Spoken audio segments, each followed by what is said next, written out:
Often the best, most exciting stories are the ones that seem impossible. You wonder, how on earth are we going to tell this one? For instance, how do you approach a gang of pirates terrorising shipping on the high seas? With extreme caution and a posse of armed guards, for a start. These modern-day buccaneers have made a business out of hijacking cargo ships and tankers, holding the crews to ransom. And we're talking millions and millions of dollars, cash. They operate from a desolate, lawless place where all foreigners are fair game for kidnappers. So lawless that even Prime Minister Rudd warned us not to go there.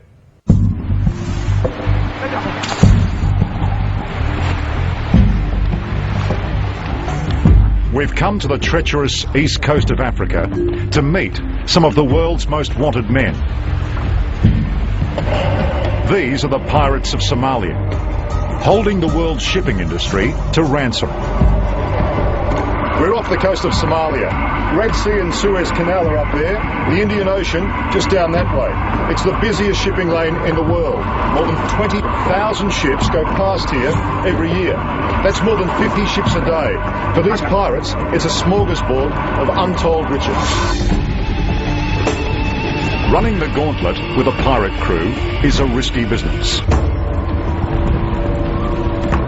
These waters are now heaving with Navy ships, an international anti-piracy force bristling with firepower, and they mean business. It's little wonder, because, believe it or not, this ragtag bunch in their tiny tinnies have already hijacked a fleet of ships. The pirate king, Indiander, and his motley crew have made a fortune holding a gun to the head of some of the richest maritime companies in the world. You've got 7 ships. What did you get for the first one? $2 million. How much did you make for number 2? About 1.6. Ship number 3? The third ship, 2 million.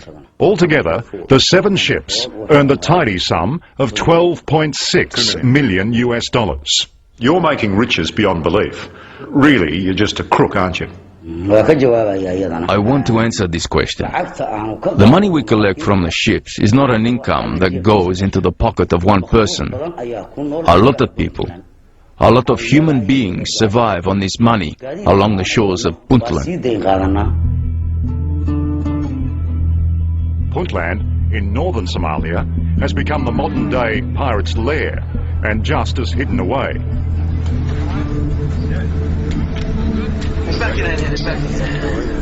To get here, an old Russian plane flies us east from Djibouti across the top of Africa to a tiny, forlorn port called Bosaso.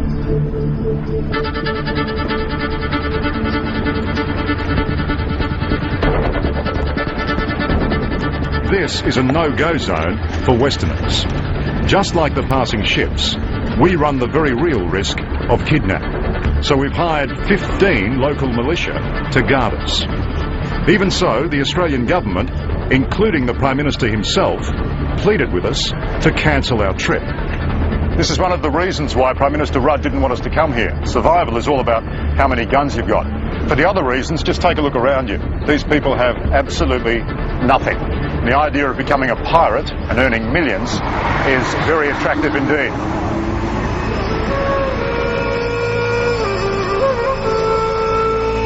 The archaic port of Bosaso is a tiny speck beside the shipping superhighway of the world. The Gulf of Aden was once a fisherman's paradise, Africa's leading source of crayfish. But the locals say their seas were raided by foreign trawlers. So Indiander says now the fishermen catch big ships instead. We do it because foreigners looted our oceans. The trawlers sucked out every fish like a vacuum cleaner. We don't care whether we live or die, because there is nothing left to live for. If the first man falls, we send up another man. How do you climb up the ship? Up the ship? How? Rope? Yeah. We use a ladder, like a hook. Grappling hook. We don't harm the ships. We collect taxes from them. These men see themselves as Robin Hoods of the high seas, fighting for justice. And they've become very good at it. You have a tiny boat, you're in a very big sea. How on earth can you catch a supertanker? We approach from behind the ship while it's cruising. We target the anchor, the hole where the anchor comes out, and throw a rope with a hook on the end. And then we climb up. We use tactics that you won't understand. But let me say, when someone is hungry, he is capable of doing anything. What sort of ransoms are being demanded? Anything up to 20, 30 million is a first demand. Why are they being paid? Why are people rolling over? If you simply refuse to pay, I mean, the pirates have a lot of hostages. The consequences of those being shot, for instance, would be unimaginable. It's costing the shipping industry a fortune. Most of that money comes from the insurer, Lloyd's of London. Neil Roberts says the pirates demand ransoms in cash before they release a ship and its crew. Sometimes it gets parachuted in, more likely it's delivered by a small boat. This is a big pile of money. It's going to be heavy, as we saw when it sunk one of their launches a couple of months ago. Did they recover the money? Well, some of it was recovered on a body that arrived on the beach with about 150,000 on it, and some of it went down, obviously. Somalia has been racked by bitter civil war for nearly 2 decades. The film Black Hawk Down told how feudal warlords drove out the American army in 1993. And there's been a lot of killing and dying ever since.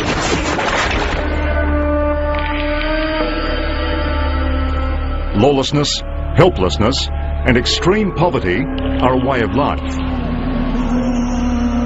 The local police station is filled with petty thieves struggling to survive. This boy looked barely 15.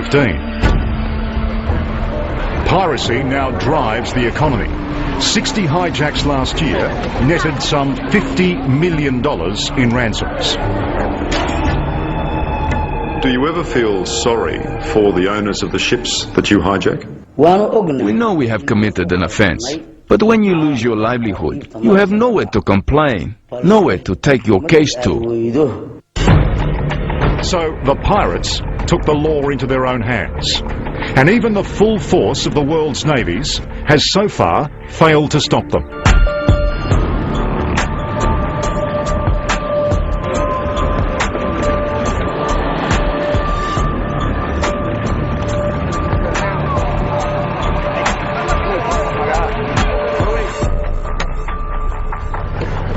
The International Naval Armada trying to intercept the pirates off the coast here do have some help. Turns out Puntland has a coast guard. Now I've been invited here down to the wharf to have a look. Let's go and see what they've got.